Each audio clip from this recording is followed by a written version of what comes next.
لما واحد مثلا يركب طيارة لأول مرة ويلاقي نفسه متشعلق بين السماء والأرض، يقول يا رب لا طايل أطلع سماء ولا طايل أنزل الأرض، ويبقى بيرتعش أول مرة. وبعدين بعد ما يقعد شوية في الطيارة ويلاقي حاطط كوباية قصاده والطيارة بتجري بسرعة 850 كيلو في الساعة والكوباية ما بتتهزش.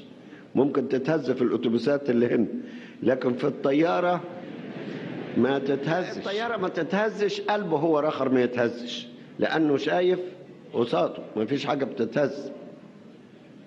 لو ركب طيارة أول مرة ولقى الطيارة بتحود كده جناحها بيجي، يقول يا في يديك أستودع روحي.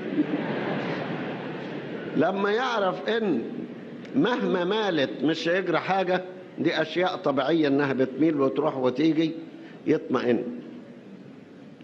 دي بقى تمثل الإنسان اللي دخل في خبرات روحية وأصبح واثق مهما الدنيا مالت ربنا هيعدلها، ومهما مالت مش هيجيله شر ولا ضر، فبيعيش مطمئن.